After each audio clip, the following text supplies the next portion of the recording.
ಉಡುಪಿ ಚಿಕ್ಕಮಗಳೂರು ಲೋಕಸಭಾ ಕ್ಷೇತ್ರದ ಕಾಂಗ್ರೆಸ್ ಅಭ್ಯರ್ಥಿ ಜಯಪ್ರಕಾಶ್ ಹೆಗಡೆ ಇಂದು ಉಡುಪಿ ಹಾಗೂ ಬ್ರಹ್ಮಾವರದ ಹಲವು ಭಾಗಗಳಲ್ಲಿ ಬಿರುಸಿನ ಪ್ರಚಾರ ನಡೆಸ್ತಾ ಇದ್ದಾರೆ. ಈ ಹಿಂದೆ 3 ಬಾರಿ ಬ್ರಹ್ಮಾವರ ಕ್ಷೇತ್ರದಿಂದ ಜಯಪ್ರಕಾಶ್ ಹೆಗಡೆ ಶಾಸಕರಾಗಿ ಆಯ್ಕೆಯಾಗಿದ್ರು. ಅದರಲ್ಲೂ 2 ಬಾರಿ ಪಕ್ಷೇತರರಾಗಿ ಈ ಭಾಗದ ಮತದಾರರ ಒಲವನ್ನ ಗಳಿಸಿದ್ರು. ಈ ನಿಟ್ಟಿನಲ್ಲಿ ತವರು ಕ್ಷೇತ್ರದಲ್ಲಿ ನಡೆಸಿದ ಮತ ಪ್ರಚಾರ ಗಮನ ಸೆಳೆಯಿತು. ಬ್ರಹ್ಮಾವರ ಸಮೀಪದ ಬಾರ್ಕೂರು, ಕಚ್ಚೂರು, ಮಾಲ್ತಿದೇವಿ ದೇವಸ್ಥಾನಕ್ಕೆ ಭೇಟಿ ಕೊಟ್ಟು ದೇವರ ದರ್ಶನದ ಮೂಲಕ ಪ್ರಚಾರವನ್ನ ಆರಂಭಿಸಿದ ಹೆಗ್ಡೆ ಬಳಿಕ ವಿವಿಧ ಗ್ರಾಮಗಳಲ್ಲಿ ಮತದಾರರನ್ನ ಭೇಟಿಯಾದ್ರು. ಕೆಮ್ಮಣ್ಣು, ನೇಜಾರು, ಬೇಂಗ್ರೆ ಮುಂತಾದ ಪ್ರದೇಶಗಳಲ್ಲಿ ಮತಯಾಚನೆಯನ್ನ ನಡೆಸಿದ್ರು. ಫಿಶ್ ಕಟಿಂಗ್ ನಡೆಸುವ ಸ್ಥಳಗಳಿಗೆ ಭೇಟಿ ನೀಡಿ ಮಹಿಳೆಯರ ಜೊತೆ ಮಾತುಕತೆ ನಡೆಸಿ ಕಷ್ಟವನ್ನ ಆಲಿಸಿದ್ರು. ತಾನು ಮೀನುಗಾರಿಕಾ ಸಚಿವನಾಗಿದ್ದಾಗ ಕರಾವಳಿಯ ಮೀನುಗಾರಿಕಾ ಬಂದರುಗಳ ಅಭಿವೃದ್ಧಿಗೆ ನೀಡಿದ ಕೊಡುಗೆಗಳನ್ನು ಸ್ಮರಿಸಿದ್ರು.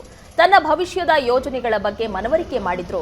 ಬಳಿಕ ನೇರವಾಗಿ ಮಣಿಪಾಲಕ್ಕೆ ಭೇಟಿ ನೀಡಿ ಅಲ್ಲಿನ ಪ್ರತಿಷ್ಠಿತ ಕೆಎಂಸಿ ಆಸ್ಪತ್ರೆಯ ಸಿಬ್ಬಂದಿಗಳನ್ನ ಕಂಡು ಮಾತನಾಡಿದ್ರು.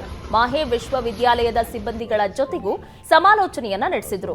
ಮಣಿಪಾಲದಲ್ಲಿ ವಿವಿಧ ಕಾರ್ಖಾನೆಗಳಿಗೆ ಭೇಟಿ ಕೊಟ್ಟು ತನ್ನನ್ನ ಬೆಂಬಲಿಸುವಂತೆ ಕೋರಿದ್ರು.